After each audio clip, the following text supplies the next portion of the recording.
हरिओम, जय श्री कृष्ण, राधे राधे। बंशीधरम दोत्रधरम नमामि मनोहरम मोहहरम च कृष्णम मालाधरम धर्मधुरम धरं च पार्थस्य सारथ्यकरं च देवं कर्तव्यदीक्षां च समत्वशिक्षां ज्ञानस्य भिक्षां शरणागतिं च ददाति गीता करुणाद्रभूता कृष्णेन गीता जगतो हिताय। श्रीमद् भगवद गीता जी और अध्याय 13वां श्लोक है 10वां। मयि चानन्ययोगेन भक्तिरव्यभिचारिणी विविक्तदेशसेवित्वमरतिर्जनसंसदि मयि चानन्ययोगेन भक्तिरव्यभिचारिणी विविक्तदेशसेवित्वमरतिर्जनसंसदि। भगवान कह रहे हैं, मुझ परमेश्वर में अनन्य योग के द्वारा अव्यभिचारिणी भक्ति होना, एकांत और शुद्ध स्थान में रहने का स्वभाव होना और जन समुदाय में प्रीति न होनी। जहाँ बहुत भीड़ लगी हो वहाँ हमें नहीं जाना चाहिए, हमारी प्रीति वहाँ नहीं होनी चाहिए। हमें अनन्य योग द्वारा हमारी अव्यभिचारिणी भक्ति मन एक जगह हमारा मन होना चाहिए। कभी शांति वाले जो हैं उसमें चले गए, कभी गायत्री वालों के साथ, कभी BAPS के साथ, स्वामी नारायण के साथ, कभी जैन में चले गए, कभी यहाँ गए, कभी वहाँ गए, तो उस भक्ति को व्यभिचारिणी भक्ति बोलते हैं। जो लिखा है मैं कह रहा हूँ, किसी का दोष नहीं निकाल रहा हूँ, ये गीता जी में लिखा है। भक्ति व्यभिचारिणी नहीं होनी चाहिए। जहाँ जहाँ मंदिर बने वहाँ सब जगह भटकते रहते हैं। ये थोड़ी कोई प्रदर्शन है मंदिर देवालय, वो तो दर्शन के लिए होता है। तो अब व्यभिचारिणी भक्ति हमारी हो, एक ही जगह हमारा मन लगाकर, एक ही गुरु जी में और एक ही सनातन हिंदू धर्म ही सर्वोत्तम है, वहीं हमें मन लगाना चाहिए। इतने सारे देवी देवताएं हैं, फिर आप क्यों साईं बाबा के पीछे पड़ते हो? फिर कोई नया निर्मल बाबा आया, ऐसा नहीं कीजिए। अपना जीवन बुरा हो जाएगा, बिगड़ जाएगा, खत्म हो जाएगा। केवल एक ही भगवान कृष्ण को पकड़ के रखो। कई संप्रदाय अपने अपनी तरह से अपना धंधा व्यापार कर रहे हैं। हिंदू धर्म को सबसे बड़ा नुकसान इन संप्रदायों ने पहुंचाया है। नदी का जो घाट है वो घाट संप्रदाय है, लेकिन जो पानी बहता है वो सनातन हिंदू संस्कृति धर्म का है। तो उसी में स्नान करो ना, घाट पर बैठने से कुछ फायदा नहीं होगा। ठीक है, यदि आप संप्रदाय में जाओ, हम विरोध नहीं कर सकते हैं, लेकिन वहाँ भजन तो भगवान कृष्ण का ही होना चाहिए। आकाशात पतितम तोयम यथा गच्छति सागरम सर्वदेव नमस्कारः केशवम प्रतिगच्छति। तो संसार का आश्रय लेने के कारण साधक का देहाभिमान चालू रहता है, और यह देहाभिमान अव्यक्त के ज्ञान में मुख्य विघ्न रूप है। इसको दूर करने के लिए भगवान ने यहाँ तत्वज्ञान का उद्देश्य रखकर अनन्य योग द्वारा अपनी अव्यभिचारिणी भक्ति करने का साधन बता रहे हैं। तात्पर्य यही है कि भक्ति रूपी साधन से भी देहाभिमान सुगमता पूर्वक दूर हो सकता है। फिर ज्ञान की आवश्यकता नहीं है ऐसा नहीं, लेकिन भक्ति रूपी साधन से सुगमता, सरलता होती है और भगवान मिलने में सरल हो जाते हैं, क्योंकि भगवान स्वयं सरल है। भगवान को भी ऐसे लोग ही अच्छे लगते हैं। सरल स्वभाव न मन कुटिलाई, जथा लाभ संतोष ही पाई। तो भगवान के सिवाय दूसरे कोई किसी के पास कुछ भी यदि प्राप्त करने की इच्छा न हो, अर्थात भगवान के सिवाय मनुष्य, गुरु, देवता, शास्त्र आदि मुझे तत्व का अनुभव यदि करा सकते हैं, और अपने बल बुद्धि और योग्यता से भी मैं उस तत्व को प्राप्त कर लूँगा। इस तरह से कोई भी वस्तु, व्यक्ति आदि का आश्रय न हो और भगवान की कृपा से मुझे तत्व का अनुभव होगा। इस तरह केवल भगवान का ही आश्रय हो, इसी को अनन्य योग कहते हैं। दृढ़ इन चरणन केरो भरोसो, दृढ़ इन चरणन केरो, साधन और नहीं आकली में, सब जग माही अंधेरो, भरोसो दृढ़ इन चरणन केरो। तो अपने संबंध केवल भगवान के साथ हो, दूसरे के साथ किंचित मात्र भी न हो। इसी को भगवान में हमारी अव्यभिचारिणी भक्ति कहते हैं। और हो जाना, ऐसा हो जाएगा कि परमात्मा ही सब कुछ है, तो आपकी भक्ति अव्यभिचारिणी। तात्पर्य यह हुआ कि तत्व प्राप्ति का साधन उपाय भगवान ही है और साध्य उपेय भी भगवान है। माने उपमा भी भगवान है, उपमान भी भगवान है, उपमेय भी भगवान है, उपासक भी भगवान है, उपास्यक भी भगवान है। तो सब कुछ ज्ञाता ज्ञेय ईश्वर ही है। ध्यान ध्याता और ध्येय ईश्वर ही है। तो इसी को अनन्य योग द्वारा भगवान में अव्यभिचारिणी भक्ति का होना कहते हैं। जो साधक में ज्ञान के साथ साथ भक्ति के भी संस्कार हो, उसके लिए साधन बहुत उपयोगी है। भक्ति परायण साधक जो तत्वज्ञान का उद्देश्य रखकर एकमात्र भगवान का आश्रय ग्रहण करे, तो केवल वही साधन से तत्वज्ञान की प्राप्ति कर सकते हैं। गुणातीत होने के उपायों में भी भगवान ने अव्यभिचारिणी भक्ति की बात कही है। 14वें अध्याय के 26वें श्लोक में भगवान ये कह रहे हैं कि अव्यभिचारिणी सर्वोत्तम है। माम च यो व्यभिचारेण भक्ति योगेन सेवते, सगुणान् समतीत्यैतान् ब्रह्म भूयाय कल्पते। माम च यह अव्यभिचारेण, और जो मनुष्य अव्यभिचारी भक्ति योग से मेरा सेवन करता है, तो वह तीनों गुणों को पार करके ब्रह्म को प्राप्त करने के लिए योग्य बन जाता है। माम च यो व्यभिचारेण भक्ति योगेन सेवते, सगुणान् समतीत्यैतान् ब्रह्म भूयाय कल्पते। फिर यहाँ शंका हुई कि भक्ति बड़े तत्वज्ञान की प्राप्ति बताई गई और 18वें अध्याय के 55 और 54 श्लोक में ज्ञान के द्वारा भक्ति बताई, ऐसा क्यों?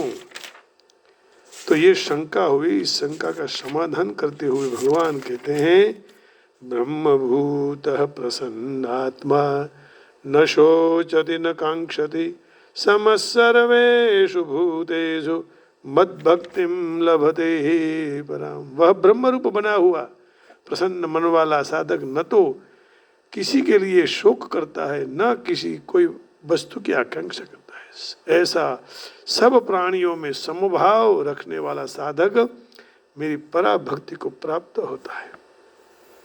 भक्त्या माम अभिजानाति यावन्यश्चामि तत्वतः, ततो माम तत्वतो ज्ञात्वा विशते तदनंतरम।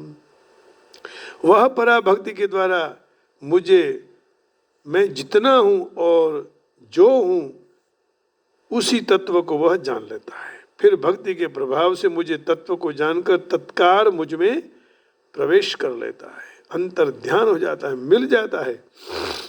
भक्त्या माम अभिजानाति यावन्यश्चामि तत्वतः, ततो माम तत्वतो ज्ञात्वा विशदे तदनंतरम। ऐसा क्यों? समाधान। जिस तरह भक्ति दो प्रकार की है, जैसे साधन भक्ति और साध्य भक्ति, उसी तरह ज्ञान भी दो प्रकार का है, साधन ज्ञान और साध्य ज्ञान।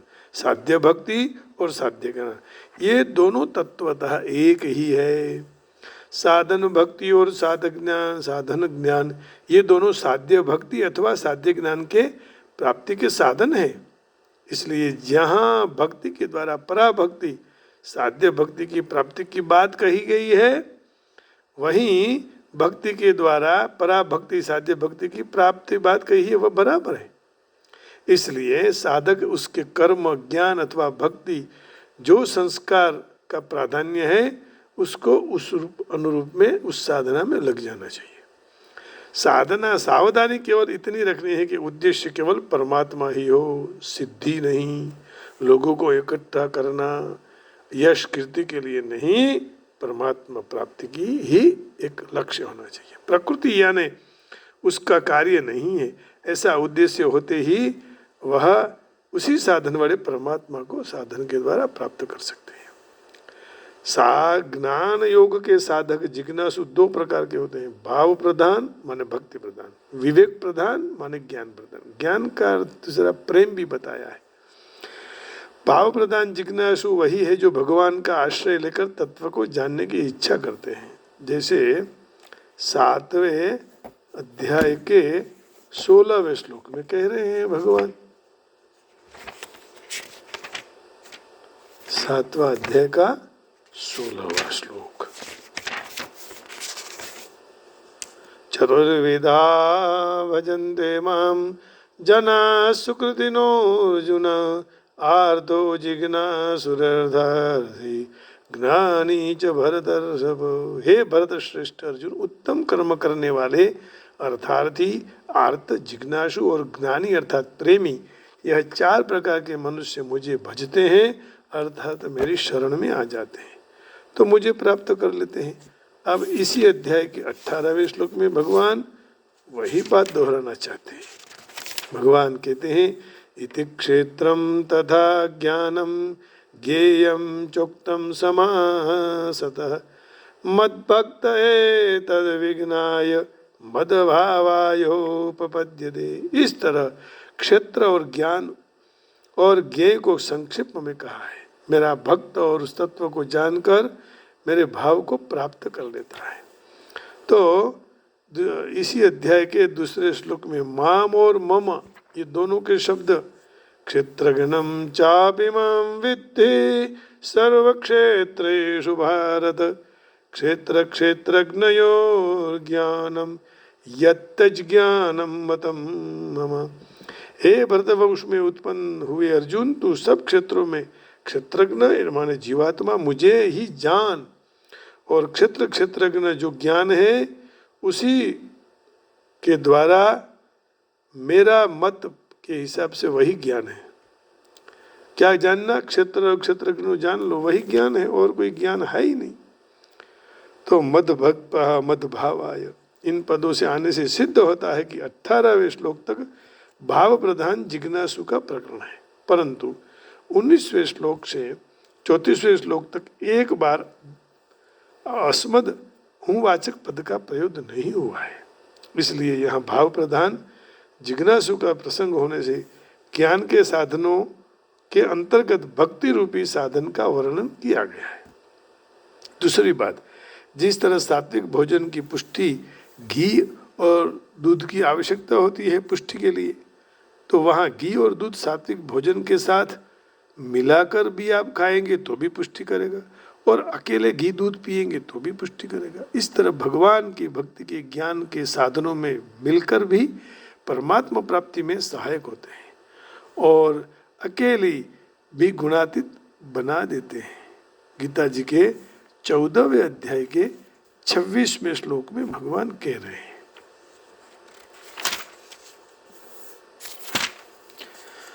मां च यो व्यभिचारेण भक्ति योगेन सेवते सगुणान् समतीत्यैतान् ब्रह्म भूयाय कल्पते। और जो मनुष्य अव्यभिचारी भक्ति योग से मेरा सेवन करता है तो यह तीनों गुणों को पार करके ब्रह्म को प्राप्त करने के लिए योग्य बन जाता है। पातंजल योग दर्शन में भी परमात्मा प्राप्ति के लिए अष्टांग योगों के साधनों में सहाय रूपक ईश्वर प्रणिधान अर्थात भक्ति रूपी नियम कहा है। शौच संतोष तपः स्वाध्यायेश्वर प्रणिधानानि नियमाः। शौच होना चाहिए पवित्रता, संतोष, तप, स्वाध्याय, ईश्वर प्रणिधान माने ध्यान, ईश्वर प्रणिधानाद्वा, है ना। तो ये भी एक साधन है। ये भक्ति रूपी नियम कहा है और उसी भक्ति के स्वतंत्र रूप से भी भक्ति कही है। इससे सिद्ध होता है कि भक्ति रूपी साधन से अपनी एक अलग विशेषता है और यह विशेषता के कारण ज्ञान के साधनों में भक्ति का वर्णन किया गया है। विवेक प्रधान जिज्ञासु जो हैं, जो सत असत का विचार करते रहते हैं, तीव्र वैराग्य युक्त होकर तत्वों को जानने की इच्छा करते हैं। तो उसी में देखिए, यदि निरंतर भगवान का कीर्तन हो, सततम कीर्तयन्तो माम, निरंतर कीर्तन करते रहें, तब भगवत प्राप्ति होती है। देखिए, इसका अर्थ ये कहा कि बाद में कोई दुख कष्ट नहीं है। कब दुख कष्ट नहीं है? जब भगवान के शरण में हम चले जाएंगे, भगवान के हो जाएंगे। तो देखो, मयि चानन्य योगेन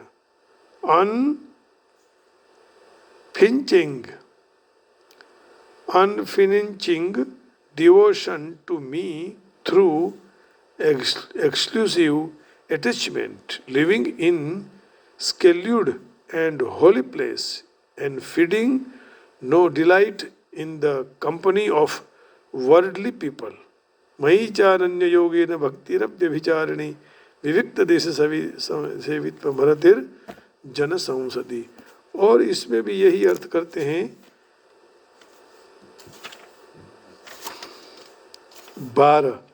10वां श्लोक की अर्थ के भी इसी में 11-12 तक है।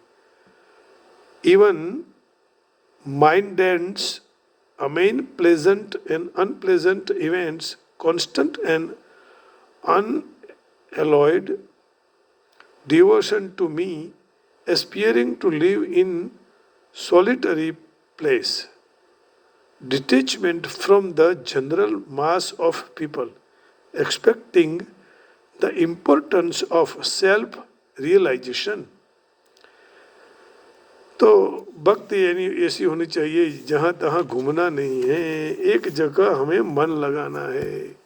यदि एक जगह हमने मन लगा दिया तो अपना जीवन धन्य हो जाता है।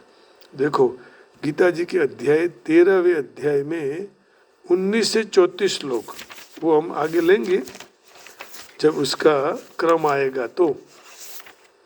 लेकिन शुरुआत यहाँ है, प्रकृतिम पुरुषम चैव विध्यनादि उभावपि विकारांश्च गुणांश्चैव विद्धि प्रकृति संभवान कार्य करण कर्तृत्वे हेतु प्रकृतिरुच्यते पुरुष सुख दुखानम भोक्तृत्वे हेतुरुच्यते। तो इस तरह इसकी चर्चा भी करेंगे। तो कहने का है, तीव्र विवेक वैराग्य से युक्त होकर तत्व को जानने की इच्छा करते हैं। विचार करके देखने में आता है कि आजकल आध्यात्मिक जिज्ञासा की कमी है और भोगासक्ति की बहुलता के कारण विवेक प्रधान जिज्ञासु बहुत कम रहे हैं। ऐसे साधकों के लिए भक्ति रूपी साधन बहुत उपयोगी है। इसलिए यहाँ भक्ति का वर्णन करना युक्ति संगत प्रतीत हुआ। इसका उपाय देखते हैं। केवल भगवान को ही अपने मानना और भगवान का ही आश्रय लेना, श्रद्धा विश्वास प्रभु भगवान नाम जप कीर्तन स्मरण चिंतन करना, यही भक्ति का सुगम उपाय है। क्योंकि कीर्तन के सिवाय हमारा कार्य सिद्ध नहीं होता है। कीर्तन ही सब कुछ है भक्तों। अब जो कीर्तन को पकड़ लेता है, कीर्तन में लग जाता है, तो फिर ये 10वीं जो 9 भक्ति है उसमें से एक भक्ति को प्राप्त कर लेता है। श्रवणम कीर्तनम विष्णु स्मरणम पाद सेवनम अर्चनम वंदनम दास्यम सख्यमात्मनिवेदनम। जितने जितने साधु महात्मा हो गए, सबने कीर्तन किया है और कीर्तन से ही भगवान को प्राप्त कर लिए। आप मीरा देखिए, भगवान का निरंतर कीर्तन करते रही। फिर आप ये भी देख लीजिए कि दादू कबीर सब कीर्तन किए। क्यों? कलियुग केवल हरि गुण गावत नर पावहि भव थाह।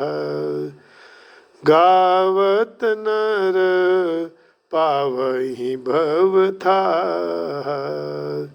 नाम लीला गुणादि नाम उच्च ही भाषा तो कीर्तनम। भक्ति रसामृत बिंदु में कहा है 1, 2, 145। नाम लीला गुणादि नाम उच्च ही भाषा तो कीर्तनम। और भी तुलसीदास जी कह रहे हैं, कलियुग केवल नाम आधार,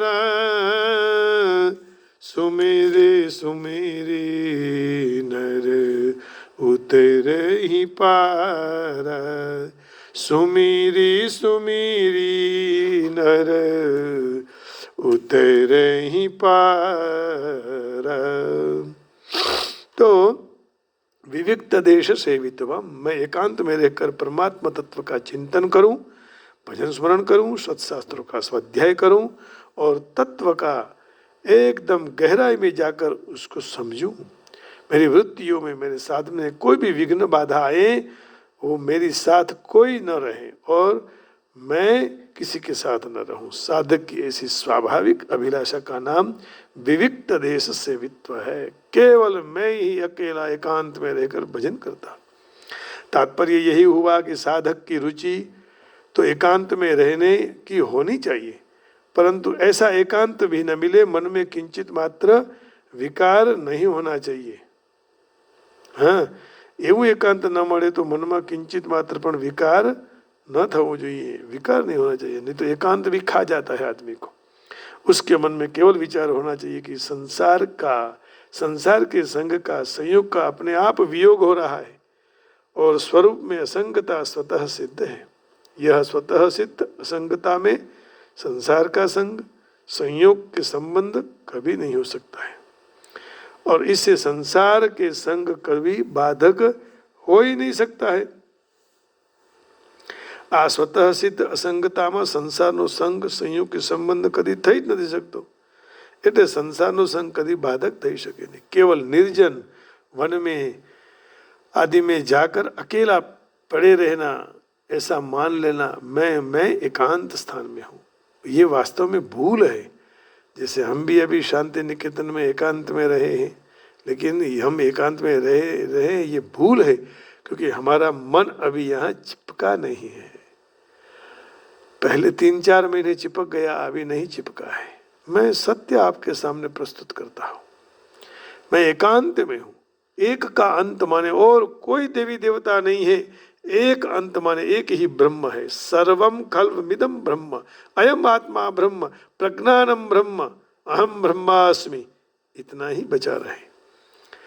क्योंकि सारे संसार का बीज इस शरीर से के साथ है। जहाँ तक शरीर के साथ संबंध है वहाँ तक सारे संसार के साथ संबंध चालू रहेगा। अब हम वास्तु करने जाते हैं, यज्ञ करने जाते हैं, कथा करने जाते हैं, फिर संसार का सारा ढोर चढ़ा कर आ जाते हैं, इसलिए एकांत में विक्षेप होता है। कोई पैसा कमाना ना हो, कुछ नहीं करना हो, केवल भजन में लगना हो, तो इसके लिए ये एकांत शांति निकेतन सर्वोत्तम श्रेष्ठ है। इसलिए एकांत स्थान में जाने का जब लाभ मिलता है, तब देहादि मन का नाश उद्देश्य मुख्य बन जाता है। वास्तविक एकांत तो है जिसमें एक तत्व के सिवाय दूसरा कोई चीज उत्पन्न न हो, कोई तत्व नहीं है और न भी है और न उत्पन्न होगा, जिसमें न इंद्रिय है, न प्राण है, न मन है, न अंतकरण है, जिसमें न स्थूल शरीर है, न सूक्ष्म शरीर है, न कारण शरीर है, जिसमें न व्यष्टि शरीर है और न समष्टि संसार है, जिसमें मात्र एक तत्व ही तत्व है, अर्थात एक तत्व के सिवाय दूसरा कोई तत्व है ही नहीं, क्योंकि एक परमात्मा तत्व के सिवाय पहले भी कोई न था और अंत में कोई भी नहीं रहेगा। अहमेवा समेवाग्रे नान्यद्यत् सदसत्परम, श्रीमद् भागवत जी। तो बीच में जो कोई भी प्रतीत हो रहा है वह प्रतीति के द्वारा प्रतीत हो रहा है, अर्थात जिससे संसार प्रतीत हो रहा है वे इंद्रिय, अंतःकरण आदि स्वयं प्रतीति ही है, इसलिए प्रतीति के द्वारा प्रतीति हो रही है। तो खुद का अपना स्वरूप का संबंध शरीर और अंतःकरण के साथ कभी नहीं हुआ है, क्योंकि शरीर और अंतःकरण प्रकृति का कार्य है और स्वरूप सदैव प्रकृति से पर है। इस तरह अनुभव करना यही वास्तव में विविक्त देश सेवित्व है। अरतिर जन संसदी, सांसारिक विषयों में अर्थात मनुष्य समुदाय में प्रीति और रुचि न हो, अर्थात क्या सुख, कहाँ क्या हो रहा है, कब क्या होगा, कैसे होगा आदि सांसारिक बातों को सुनने की कोई भी इच्छा न हो। समाचार कहने वाले लोगों को मिलकर कोई समाचार प्राप्त करने की किंचित मात्र इच्छा की प्रतीति न हो, परंतु हम लोगों को कोई तत्व की बात पूछने की इच्छा रखे तो साधना के विषय में चर्चा करने की इच्छा रखना। तो उनको प्राप्त करने के लिए, मिलने के लिए मन में जो इच्छा है वो अरतिर जन संसदी, भगवान के बारे में हमें जिज्ञासा हो उसको अरतिर जन संसदी कहते हैं। तो इसी तरह जहाँ तत्व की बात हो, आपस में तत्व का विचार हो, अथवा दृष्टि में कोई, अपनी दृष्टि में कोई परमात्मा तत्व को जानने वाला हो, जनाने वाला हो, ऐसे पुरुष के संग की रुचि हो जो जन समुदाय में रुचि नहीं कहते हैं, बल्कि यह तो आवश्यक है माने भगवान के लिए हमें ज्ञान की प्राप्ति हो। कहा भी है संग सर्वात्मना त्याज्य सचेत्यक्तुम न शक्यते ससद्भिः सह कर्तव्यः सताम संगो हि भेषजम्। संग सर्वात्मना त्याज्य सचेत्यक्तुम न शक्यते ससद्भिः सह कर्तव्यः सताम संगो ही भेषजम, अर्थात आसक्ति पूर्वक कोई का भी संग नहीं करना चाहिए, परंतु जो ऐसी असंगता न होती हो तो श्रेष्ठ पुरुष का संग करना चाहिए, क्योंकि श्रेष्ठ पुरुषों का संग ही असंगता प्राप्त करने का एक औषध है। श्रेष्ठ पुरुष का संग हो जाएगा तो अपने आप असंगता आ जाएगी। तो इस प्रकार यहाँ ये चर्चा 10वें श्लोक की थी। थोड़ा और भी यहाँ देख लेते हैं कि आध्यात्मिक जीवन की पद्धति में अभ्यस्त होने के बाद मनुष्य स्वाभाविक तरह से भौतिकवादी लोगों के साथ मिलने के लिए इच्छा नहीं करता है, क्योंकि वह उनके स्वभाव के प्रतिकूल होता है। मनुष्य परीक्षा करके जान लेना चाहिए कि वे अनिष्ट संग के बिना एकांतवास में कहाँ तक रहने का वृत्ति कर रखेगा।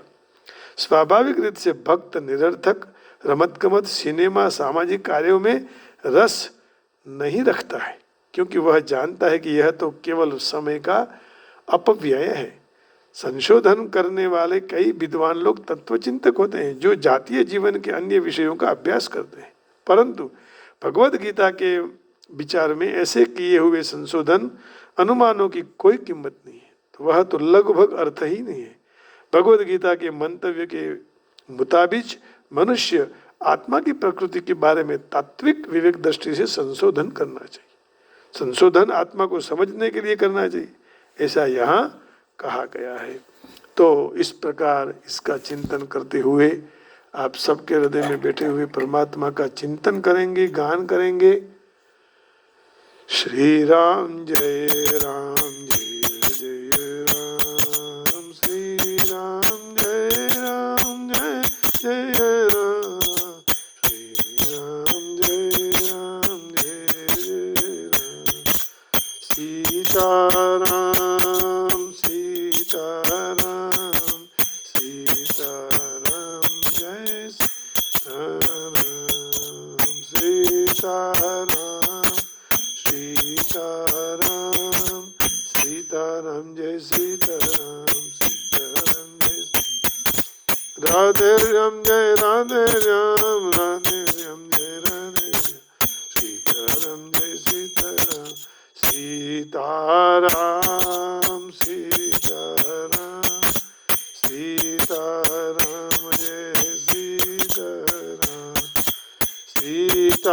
सीताराम सीताराम सीताराम जय सीताराम सीताराम जय सीताराम सीताराम जय सीताराम राधे श्याम जय राधे राधे श्याम जय राधे श्याम सीताराम जय श्री।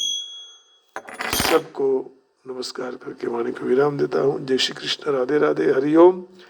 बाके बिहारी लाल की जय, राधा वर कृष्णचंद्र भगवान की, बरसाने वाले की जय। जय योगेश्वर, जय योगेश्वर, जय गिरनारी।